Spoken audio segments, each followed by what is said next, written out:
Bitcoin and things like it is the equivalent of the red pill, okay? We are entering a completely world of uncharted water right now. Have you made any investments in Bitcoin? So, I mean, I personally, I own Bitcoin in my hedge fund, I own Bitcoin in my fund, I own Bitcoin in my private account. It is a huge deal. It's a huge, huge, huge deal. Because what you're talking about right now is for the next 3 to 5 years, an unbelievably better store of value. It is gold 2.0. I think this is a currency that's really going to work eventually. Well, I think it is working, and there will be other currencies like it that may be even better.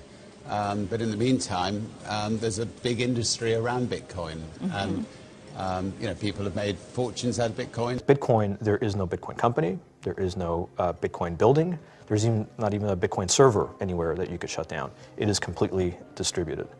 That's what's unique about Bitcoin. It is, for the first time, a way for the two of us to exchange value online without a third-party intermediary. Until the invention of Bitcoin, for you and me to exchange money online, we had to employ a third party, like PayPal, like Visa, like MasterCard, right? Now we live in the 21st century. If we want to have a video call to China, we can do that for free. But to send a couple $100, which is essentially just ones and zeros being moved around, costs 5% plus takes over a day. Bitcoin is exciting because it shows how cheap it can be. Bitcoin is better than currency in that you don't have to be physically in the same place, and of course for large transactions currency can get pretty inconvenient. You'll see Bitcoin trading at 1,000, 2,000, 5,000, 10,000. Rick Falkvinia does an excellent analysis. He predicts that Bitcoin will capture between 1 and 10% of the global Forex market, which implies a price of between $100,000 to $1 million per Bitcoin.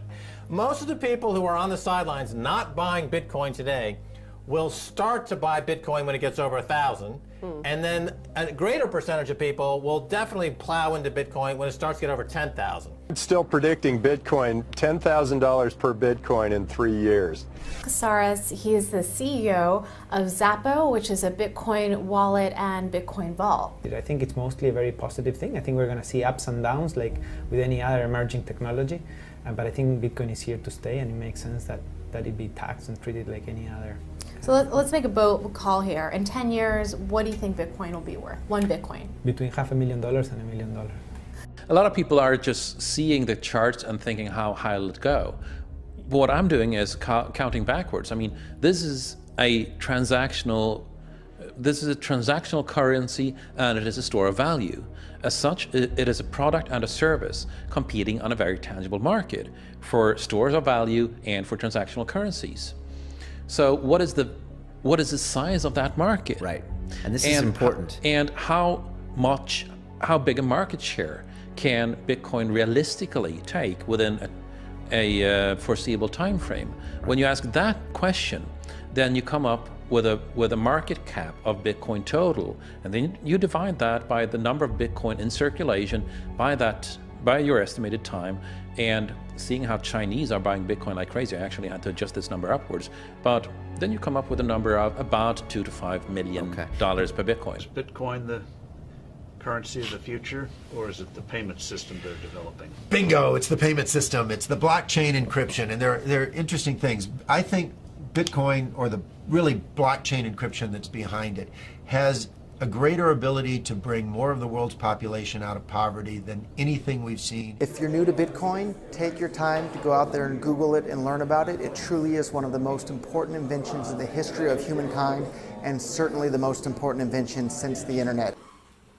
And the reason it's so fascinating is because it isn't what it appears to be at first glance. Bitcoin isn't money. The blockchain isn't a system of currency. It is a platform of trust. It's not a company. It's not a product. It's not a service you sign up for. It's not a currency. Currency is just the first application. It is the concept of decentralization applied to the human communication of value. So we're standing here in my living room in Tokyo, Japan, and I'm going to show everybody just how amazing Bitcoin is by sending 100 euros worth of Bitcoin as of today's value through my TV, onto the camera, onto the TV in the Netherlands, and anybody with their Bitcoin wallet ready that scans what they're going to see on the screen in a moment will be able to claim the 100 euros worth of Bitcoins. And there's nothing that anybody can do to stop it or to freeze your account or block it or control it in any way. So on the TV here, we have a Bitcoin address that I've just generated. And I have my phone here. I'm going to scan the QR code for the Bitcoin address on the TV. Now I have it. I'm going to send 100 euros worth of Bitcoins to that address. So we'll hit send. And anybody can monitor on blockchain.info the balance of this address. There it is, 100 euros worth of Bitcoins just arrived at this address. So total received 100 euros, final balance 100 euros. Just like that. So on this next screen you're about to see, anybody with their Bitcoin wallet that scans the private key that corresponds with that address will be able to claim that money just by scanning the code that you're about to see on your television. So if you want to take a look, here it comes, 100 euros ready for anyone to claim. All you have to do is scan this one right here, and it's 100 euros worth of Bitcoins as of today. By the time you scan it, it might be worth even more. So there it is for anyone ready to claim with their Bitcoin wallet. Okay, Holland, now you've just seen the power of Bitcoin. I sent 100 euros worth of Bitcoin from here in Tokyo directly to you guys through this camera, through the network, through the TV, right into your home. If I had tried to do that, send you the money with a traditional bank, it would have taken several days and probably cost 30 euros. I just did it right now with Bitcoin instantly, basically for free, and didn't have to ask anybody for permission. I didn't need a bank, I didn't need a government, I didn't need anybody. I just needed myself and you and our smartphones to do it. That's the power of Bitcoin.